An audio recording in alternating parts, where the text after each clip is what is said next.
There is a stove in a farmhouse in Holmes County, Ohio that has not been fed since this morning. It burned for 1 hour. 2 small logs. Then the fire went out.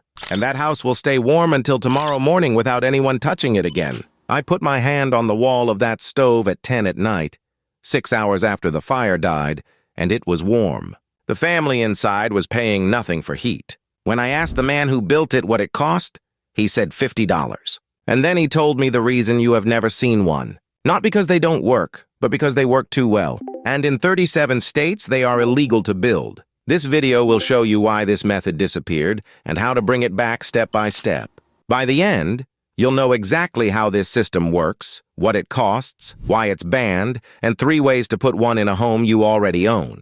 The first time I walked into one of these homes near Millersburg, I spent 20 minutes looking for a thermostat that doesn't exist. No furnace, no ducts, no vents in the floor. Just a large, warm structure in the center of the house that looked more like a bench than a stove. Every room was the same temperature, not hot near the fire and cold by the window. The same everywhere. The Amish didn't invent this. They inherited it. Brought from Germany over 200 years ago when they emigrated in the 1700s. And they never stopped using it. Before I show you how to build one, including if you already own a home, I need to tell you what it replaced and why it's banned. But first, I dug into the history and found something that stopped me cold. Mark Twain wrote about this exact stove in 1878 after traveling through Germany. He called it the best stove ever invented. He wrote that one firing is enough for the day, the cost is next to nothing, and the heat is the same all day instead of too hot and too cold by turns. That was 147 years ago. Most Americans have still never heard of it. Now let me show you what it replaced. Because the only way to understand why this system matters is to understand how badly the thing in your basement is failing you. A conventional wood stove burns at about 1,000 degrees inside the firebox. At that temperature, the wood doesn't burn completely. The smoke, the gases, the volatile compounds escape up the chimney at 400 to 600 degrees. Every time you see smoke coming from a chimney, you are watching heat leave a house. The box says 75% efficient. That's a laboratory number. In a real home, actual efficiency is closer to 35%. That means 65% of the heat goes straight up the flue.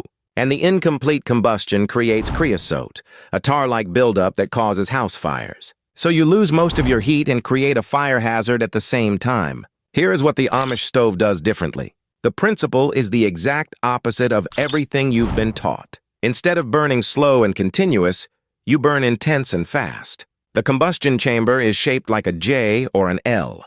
You feed small sticks in sideways through a horizontal feed tube.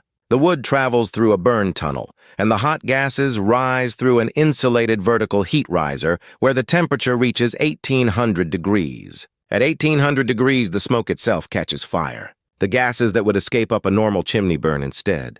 What comes out is not black smoke, but water vapor and carbon dioxide at just 90 to 100 degrees, compared to 400 to 600 from a conventional stove. That 300 to 500 degree difference is heat that stayed inside the house. But that's only half the story. Instead of radiating from a metal box that heats fast and cools fast, the hot gases travel horizontally through a massive bench of brick, stone, or cob, which is a mixture of clay, sand, and straw. That bench absorbs the heat and releases it slowly over the next 12 to 24 hours like a thermal battery. The surface is never dangerously hot. Children sit on it. Animals sleep next to it, warm the way a sunlit stone wall is warm on an autumn afternoon.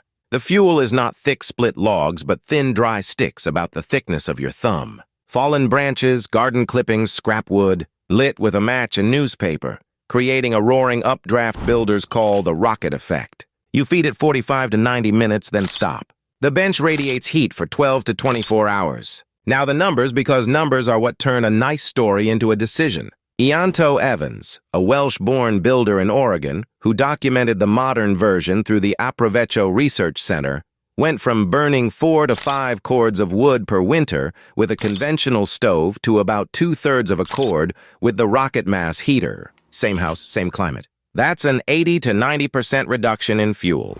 From a wood pile the size of a truck to one that fits in a wheelbarrow. The average American household spends between $1,400 and $2,400 a year on heating. According to the U.S. Energy Information Administration, average electricity costs alone hit roughly $1,200 per household in 2021, and heating adds significantly on top of that. Over a 30-year mortgage, heating costs run between $42,000 and $72,000 just to stay warm. This system costs $50 to $100 in materials: a steel barrel, 20 or 30 fire bricks, clay from the garden, a metal tube for the heat riser, refractory mortar. Builds in a weekend? $42,000 over 30 years, or $50 once. Now the history, and this is where it gets dark. The German version, called the Kachelofen, has been built for over 1,000 years. During the 1400s, the forests of Central Europe were vanishing. Wood scarcity was a national crisis. Specialized craftsmen called Hafnermeister emerged, whose entire job was building stoves that could heat a house all day on the least wood possible. They were paid like architects. Their stoves were treated as national treasures. And the principle that stone stores heat and metal wastes, it goes back to the Bronze Age Alps, roughly 4,500 years ago. It appears independently across civilizations. The Chinese Kang, the Korean Ondol radiant floor, the Roman Hippocaust. On every continent, humans arrived at the same conclusion. Stone stores heat, metal wastes it. A chimney that lets hot air escape is a design flaw, not a feature. The Amish, of German-Swiss origin, brought the Kachelofen with them and never abandoned it. When the rest of America switched to forced air central heating in the 1950s, they kept building masonry heaters. That forgetting was not an accident. In 1950, central heating manufacturers launched the forced air furnace as a symbol of modern life. Magazine ads showed smiling families in front of chrome vents with the message that masonry stoves were primitive and old-fashioned. Within a single generation, a country abandoned a method that worked for 1,000 years for a system that requires monthly payments until you die. The American heating industry generates over $30 billion a year. Every forced air house is a customer for life. A house with a masonry heater is a customer who might never need anything again. Now the part that should make your blood boil. The modern rocket mass heater has never been EPA certified. Not because it fails emissions tests, but because the EPA only certifies factory-manufactured identical units, and a rocket mass heater is built on site, every one unique. A well-built one produces about 0.12 grams per hour of fine particulate matter. The EPA limit for a certified wood stove is 2.5 grams per hour. It is 20 times cleaner than what the EPA allows, banned not for what comes out of it, but for a sticker that isn't on it. In 37 states, installing one requires owning at least 20 contiguous acres. Not federal law, but a benchmark hundreds of counties adopted into local fire codes. The Amish farmer on 100 acres can build whatever stove he wants. The homeowner in Columbus, 75 miles away, cannot. In 2022, a couple in Jackson County, Oregon, built one on 18.7 acres. They hired an independent lab that measured 0.12 grams per hour, cleaner than a pellet stove. The county ordered them to demolish it anyway because compliance is determined by listing status, not emission measurements. They tore it down for $4,200 and were forced to install a $9,800 EPA-certified stove that pollutes more. To certify a rocket mass heater design would cost over $60,000 in testing and annual fees for a product that costs $50 to build. The system is not designed to keep you safe. It is designed to keep you buying. Now, 3 ways to bring this into a home you already own. First, the outbuilding. Build the heater in a shed, garage, or workshop and pipe the heat into your living space. Outbuildings have less restrictive codes. A man in rural Tennessee heats his entire 1,500-square-foot house this way with a stove 12 feet from his back door. His winter heating bill is 0. Second, a traditional masonry heater,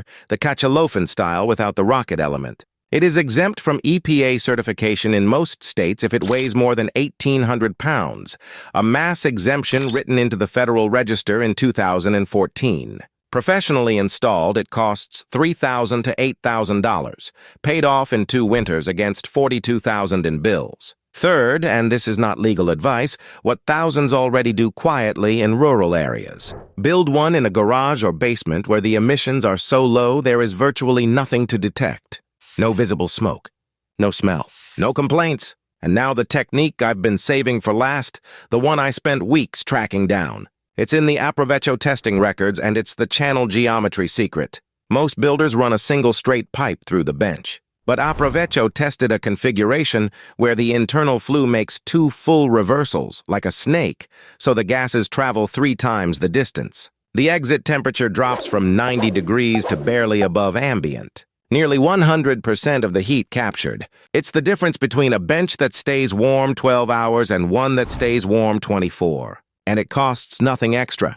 The same pipe, the same materials, just 2 extra bends and 2 extra feet of horizontal run. About 2 hours of additional labor, doubling the storage time of the thermal battery. This is the same principle the Finnish used in contraflow masonry heaters for centuries, and the same idea behind the Amish Kachelofen internal baffles. Route the gases, extend the path, capture the heat. The Amish man who built his stove for $50 already knew it. His grandfather taught him, and his grandfather's grandfather brought it from Germany 200 years ago. The research center just confirmed what his family had known for generations. This knowledge survived the Industrial Revolution and the marketing campaigns of the 1950s because a few communities refused to let it die. You don't need 20 acres, a permit, or a contractor. You need a weekend, $50 in materials, and the willingness to do something your great-grandfather would have considered common sense. Drop your state in the comments and tell me what you heat your home with right now and what you're paying.